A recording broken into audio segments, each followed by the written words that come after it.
जो डर गया समझो मर गया। हम सीसेट पेपर से इतना डरते क्यों हैं?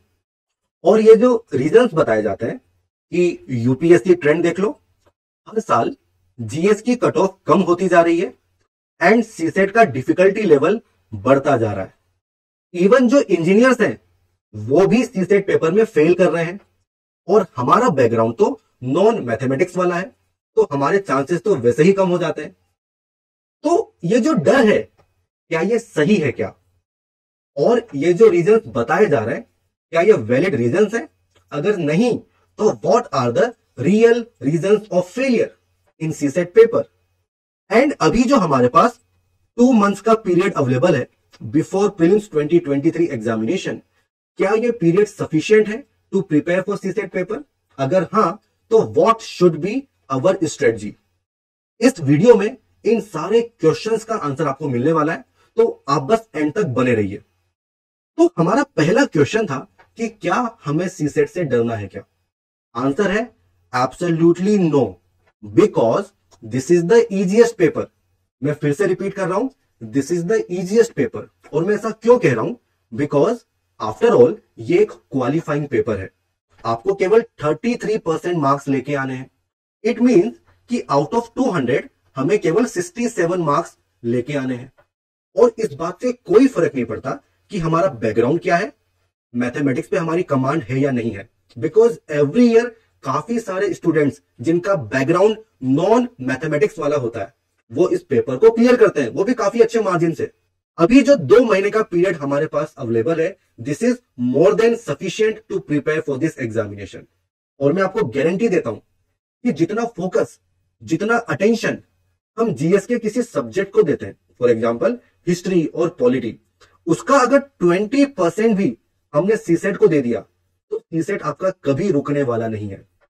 देखिए, सीसेट का पेपर कभी डिफिकल्ट होता नहीं है, लेकिन हम उसको डिफिकल्ट बना देते हैं। इसीलिए जो रियल रीजन ऑफ फेलियर है वो डिफरेंट है, आप स्क्रीन पे देख पा रहे होंगे। फर्स्ट रीजन है कि सीसेट कभी हमारी प्रायोरिटी होता ही नहीं है। सेकेंड रीजन है हमारी अप्रोच जो काफी हैपहैजार्ड होती है। थर्ड रीजन है इनएडिकेट प्रैक्टिस। जितना टाइम, जितने एफर्ट्स हम जीएस को देते हैं उसके मुकाबले सीसेट को हम काफी कम टाइम देते हैं, काफी कम प्रैक्टिस करते हैं। एंड फोर्थ रीजन है लैक ऑफ सिंक्रोनाइजेशन।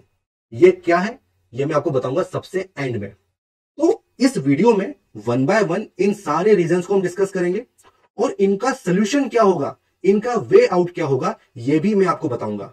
और यही आपकी स्ट्रेटजी होगी इन 2 महीनों में कि किस तरह से आपको सीसेट को प्रिपेयर करना है। तो पहला पॉइंट है not on our priority.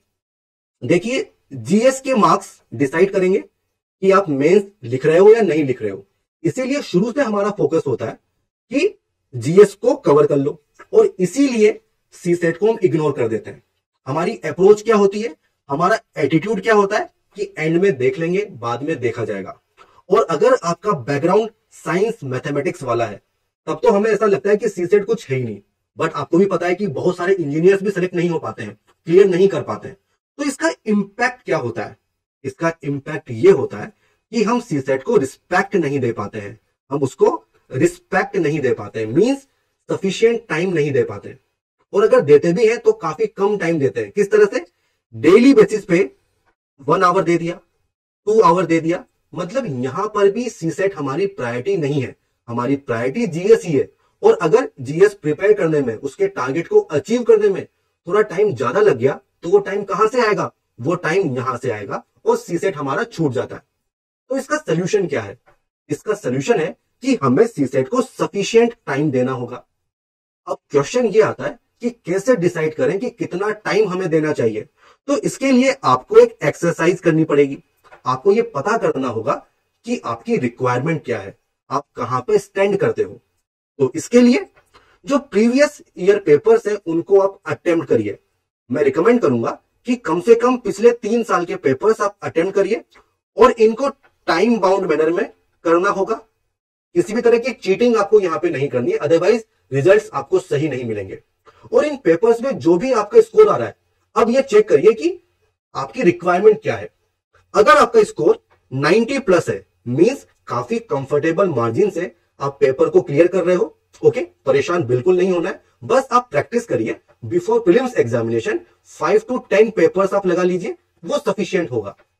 But मान लीजिए आपका स्कोर 67 से 90 की रेंज में है, तो यहां पर भी आप क्वालिफाई तो कर रहे हो लेकिन मार्जिन काफी कम है, तो भाई क्यों रिस्क लें? तो क्या करिए, प्रैक्टिस करिए, कम से कम 10 से 15 पेपर लगाइए और जो आपके वीक एरियाज हैं उन पे आपको वर्क करना होगा, उनको इंप्रूव करना होगा। लेकिन अगर आप थर्ड कैटेगरी में आते हैं, मींस आपका स्कोर 67 से कम है, इट मींस आपका सीसेट क्लियर नहीं हो रहा है, तो ये एक चिंता का कारण होगा आपके लिए। तो क्या करना है, जितना फोकस आप एक जीएस के सब्जेक्ट पे करते हो उतना ही फोकस आपको करना होगा सीसेट पेपर के लिए। तो इसके लिए आपको कम से कम 10 से 15 दिन 10 to 15 डेज आपको देने होंगे एक साथ सीसेट को, और इसमें आपकी प्रायोरिटी सीसेट ही होना चाहिए। तो ये मैंने आपको बताया कि किस तरह से आप डिसाइड करोगे कितना टाइम आपको देना है, ओके। अब देखिए जो सेकंड कंसर्न था वो क्या है, हमारी अप्रोच जो काफी हैपेजार्ड होती है। अगर हम सीसेट पेपर की बात करें तो इसके सिलेबस को हम 3 एरियाज में 3 सेगमेंट्स में डिवाइड कर सकते हैं। पहला होता है कॉम्प्रिहेंशन, सेकंड है मैथमेटिक्स एंड थर्ड वन है रीजनिंग।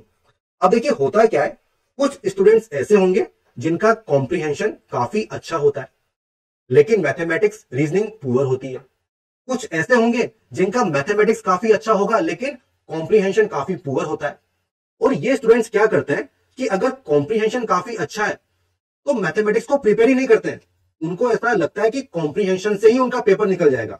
लेकिन आज की डेट में यूपीएससी जिस तरह से क्वेश्चन सेट कर रही है उसमें काफी अनसर्टेनिटी है। कभी कभी कॉम्प्रिहेंशन काफी आसान होगा, कभी कभी काफी डिफिकल्ट होगा। तो आपको ये मान के चलना है कि ये जितने भी सेगमेंट्स हैं ये सारे ही इंपॉर्टेंट है और आपकी राइट अप्रोच क्या होनी चाहिए, आपको बैलेंस बना के चलना होगा। किस तरह का बैलेंस, मींस जो तीनों सेगमेंट्स हैं उन तीनों पे ही आपको फोकस करना है। आप किसी एक सेगमेंट के बेसिस पे सीसेट क्लियर नहीं कर सकते हो।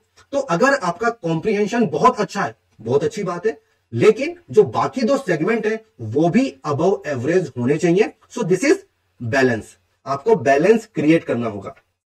सेकेंड पॉइंट है, सीसेट में काफी बार ऐसा होता है कि हम ट्रैप में फंस जाते हैं। किस तरह का ट्रैप, कोई क्वेश्चन हमें दिखा और हम उसको सोल्व करे जा रहे हैं, पता नहीं कब उसका आंसर आएगा, क्योंकि हम दिल पे ले लेते हैं। तो ये बात ध्यान रखना, in this examination ego is your enemy. आपको क्वेश्चंस को सेलेक्ट करना है और अगर किसी क्वेश्चन पे ज्यादा टाइम लग रहा है उसको छोड़ दो। एग्जांपल आपके सामने है, इतना बड़ा ये क्वेश्चन है, पता नहीं सोल्व होगा नहीं होगा, और इसमें आप अराउंड 10 मिनट्स इन्वेस्ट कर दोगे और इससे होगा क्या, आते हुए इजी क्वेश्चन आपके छूट जाएंगे। तो ये जो ईगो प्रॉब्लम है इसको आपको छोड़ना होगा।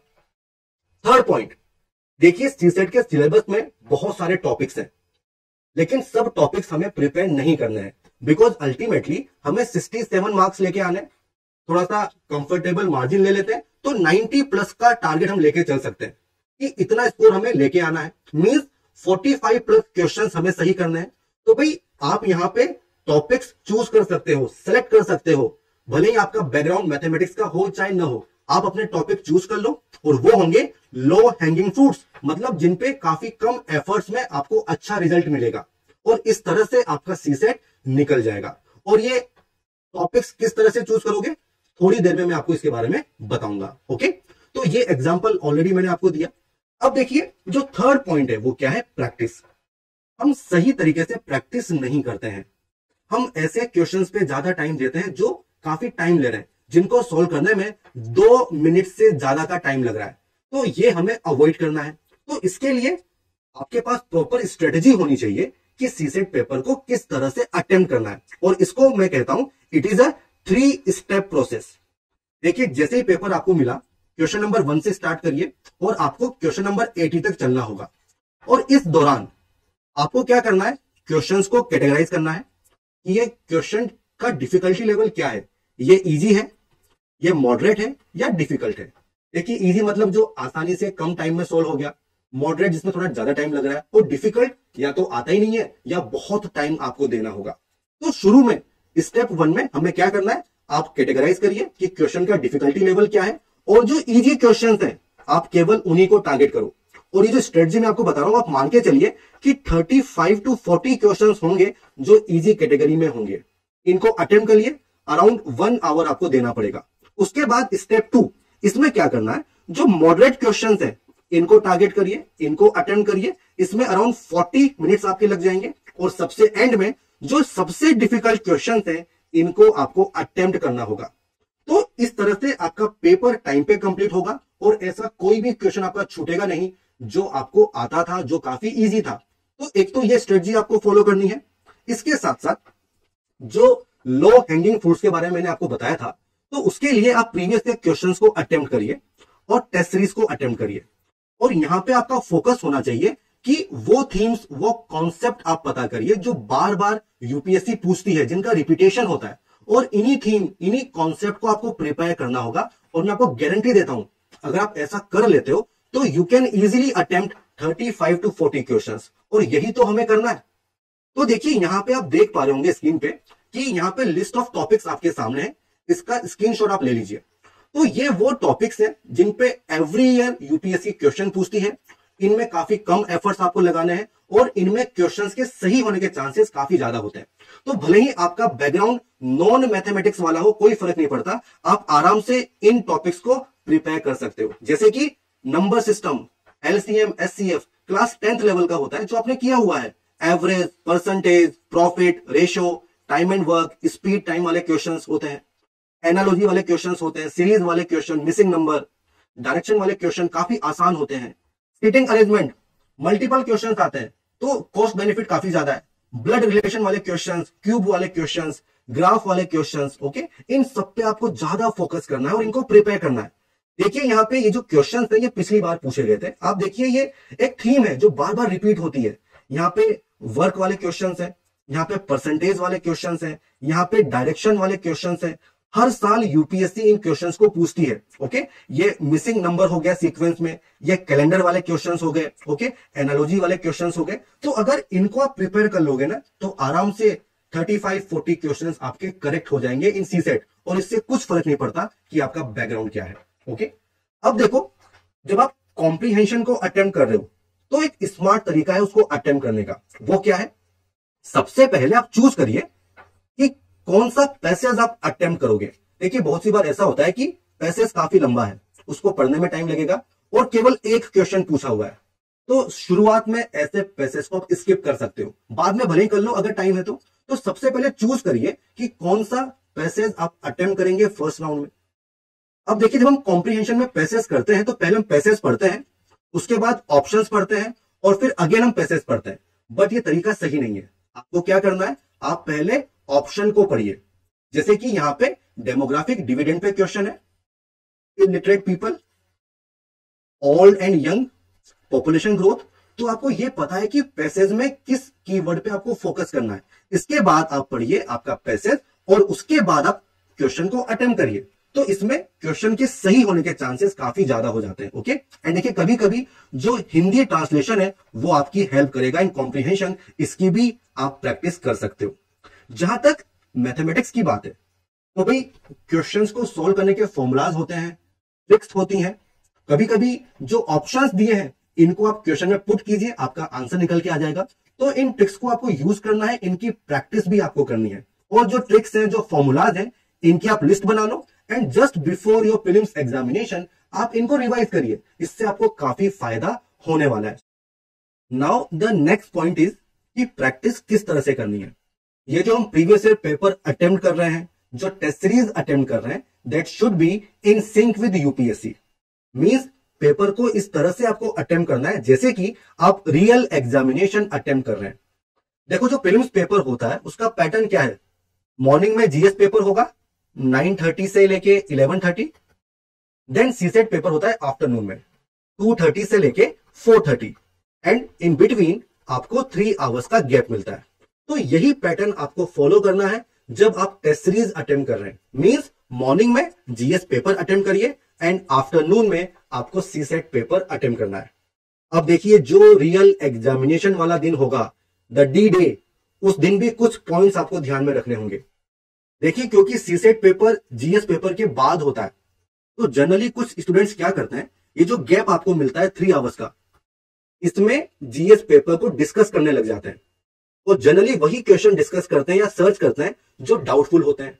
अब अगर उसमें से कुछ क्वेश्चन गलत हो जाएंगे तो आपका मोटिवेशन, आपका मोरल, आपका कॉन्फिडेंस कम हो जाएगा और इसका डायरेक्ट इंपैक्ट होगा आपकी सीसेट की परफॉर्मेंस पे। तो ऐसा आपको बिल्कुल नहीं करना है। आपको ये मान के चलना है कि जीएस पेपर में और सीसेट पेपर में कोई भी रिलेशन नहीं है। एंड जब आप जीएस पेपर देके बाहर आ रहे हो तो जीएस पेपर को भूल जाओ। एंड ये जो 3 आवर का गैप है, इसमें या तो आप रिलैक्स करिए या फिर जो नोट्स आपने बनाए हैं फॉर सीसेट, जो फॉर्मूलाज आपने बनाए हैं, आप उनको रिवाइज कर सकते हो। एंड भूल के भी हमें जीएस पेपर को डिस्कस नहीं करना है इस 3 आवर्स के गैप में, अदरवाइज आपकी परफॉर्मेंस पे इसका इंपैक्ट होगा और ये हमें बिल्कुल नहीं करना है। तो फ्रेंड्स, ये स्ट्रेटजी है सीसेट को अटेम्प्ट करने की। एंड मैं आपको गारंटी दे रहा हूं, अगर आप इस स्ट्रेटजी को फॉलो कर रहे हैं तो आपका सीसेट कोई भी नहीं रोक पाएगा। बस आपको इस स्ट्रेटजी को फॉलो करना है। तो फ्रेंड्स, ऑल द बेस्ट।